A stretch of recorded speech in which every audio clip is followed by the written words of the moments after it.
అందరికీ నమస్కారము. ఉప్పు దృష్టి దోషాలపై శాస్త్రాల్లో చెప్పిన ముఖ్యమైన విషయాలు. ఉప్పు రోజు వాడే పదార్థమే కానీ శుభ్రత, శుద్ధికి ఉపయోగపడుతుంది. ఇంట్లో నెగెటివ్ ఎనర్జీ ఎక్కువైనప్పుడు ఉప్పు దాన్ని పీల్చుకుంటుంది అని పెద్దల నమ్మకం. ఇంట్లో తరచూ గొడవలు, పనులు ఆగిపోవడం, డబ్బు నిలవకపోవడం అంటే శుభ్రతపై దృష్టి పెట్టాలి. ఉప్పు నీటితో తుడవడం ఒక సాధారణ పద్ధతి. ఉప్పును నిర్లక్ష్యంగా నేలపై చల్లకూడదు.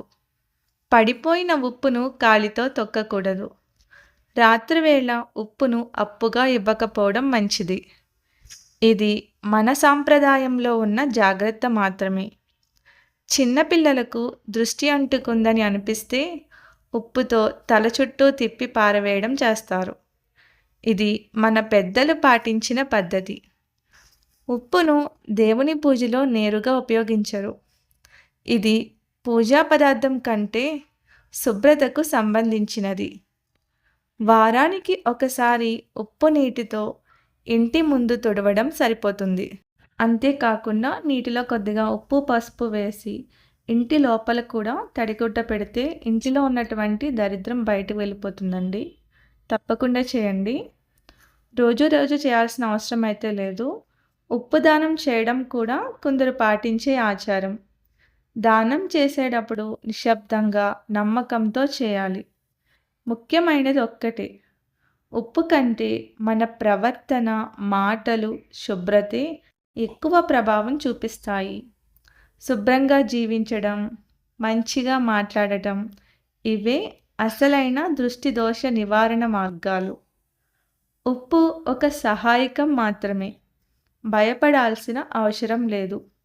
అతిగా చేయాల్సిన అవసరం కూడా లేదు. నమ్మకం, సమతుల్యత శుభం.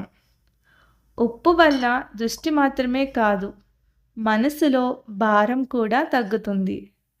భయం, ఆందోళన ఉన్నవారికి ఉప్పు పరిహారం ఉపశమనం ఇస్తుంది. అలాంటి వారికి ఉప్పుతో దిష్టి తీస్తే సరిపోతుందండి. ఉప్పు చిన్నదిగా కనిపించినా దాని శక్తి చాలా గొప్పది. శాస్త్రాన్ని నమ్మి భక్తితో పాటిస్తే తప్పకుండా మార్పు కనిపిస్తుంది. చివరిగా గుర్తుంచుకోవాల్సింది ఒక్కటే, ఉప్పును నిర్లక్ష్యం చేయకూడదు. గౌరవంగా ఉపయోగిస్తే దోష నివారణకు అద్భుతమైన సాధనం అవుతుంది. ఈ నియమాలు పాటిస్తే దృష్టి దోషాలు తగ్గి ఇంట్లో శాంతి, ధనం, ఆరోగ్యం పెరుగుతాయి. ఉప్పు శక్తి ప్రతి ఇంట్లో శుభం నింపాలని ప్రార్థన. జై శ్రీకృష్ణ.